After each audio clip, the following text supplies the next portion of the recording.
आज म आहार व्यवहार विचार यो तीन थोकमा हामीले ध्यान पुर्याउन सक्यौं भने आहार भनेको भोजन, हाम्रो भोजन कस्तो छ है, व्यवहार हाम्रो व्यवहार कस्तो छ, हाम्रो दैनिक क्रियाकलाप कस्तो छ र हाम्रो थट कस्तो छ, विचार कस्तो छ, सकारात्मक छ कि नकारात्मक छ, यसैमा हाम्रो दिनचर्यालाई व्यतीत गर्नुपर्छ भन्ने मेरो सोचाइ हो। आहार भनेको जति शरीरले माग्छ त्योभन्दा बढी लिन हुँदैन। शरीरले चाहिए जति तत्त्व पोषक तत्त्व लिएपछि हामीलाई धेरै खायौं भने त्यसले उल्टो असर गर्छ, विषादी बन्छ।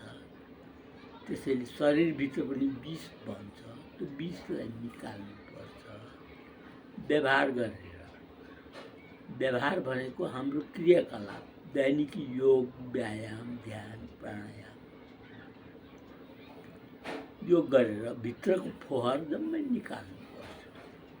त्यस्तै आहार व्यवहार विचार त भयो, त्यस्तै भित्री सफाई, बाहिरी सफाई, आत्मा सफाई, वातावरण सफाई, यो चारवटा सफाइमा पनि त्यसैले ध्यान पुर्याउनुपर्छ। अब आहारमा कोही शाकाहारी हुन्छन्, कोही मांसाहारी हुन्छन्।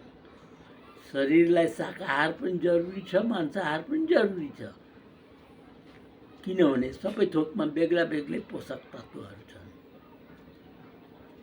त्यसकारणले मान्छेले आहार व्यवहार विचारमा ध्यान पुर्याए भने र ठिक्क मात्रामा अड्कलेर खाए भने त्यसको आयु त्यसै लम्बिँदै जान्छ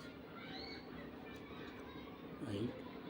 त्यस्तै भित्री सफाई गर्न हप्ताको एक दिन उपवास गर्ने, मतलब भोजन केही पनि नगर्ने, पानीको आहार, निर आहार, पानीको भोजन, पानी एक बिरको पानी 5-10 मिनटमा खाइरहनुपर्छ। एक दिन उपवास गर्नु, अनिखेर भित्री सफाई हुन जान्छ। त्यस्तै बाहिरी सफाई, बाहिर जति नुहाए पनि जे गरे पनि त्यो भित्र मन आत्मा सफाई छैन भने त्यसको कुनै खास असर हाम्रो जीवनमा पर्दैन। त्यसकारणले आहार सफाई, भित्री सफाई, बाहिरी सफाई, आत्मा सफाई, आत्मा पनि सफा राख्नुपर्छ। त्यसको लागि सकारात्मक सोचले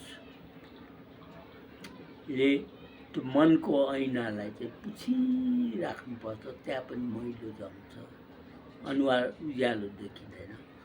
त्यसकारणले आफ्नो मनलाई उज्यालो पार्नलाई आत्मामा सफाई हुन जरुरी छ। मन उज्यालो भयो भने संसारै उज्यालो, मन अँध्यारो भयो भने संसारै अँध्यारो। अँध्यारोमा भूत बस्छ, भूतले दुःख दिन्छ। त्यो भूतलाई निकाल्न सत्य बोलिदिनुपर्छ।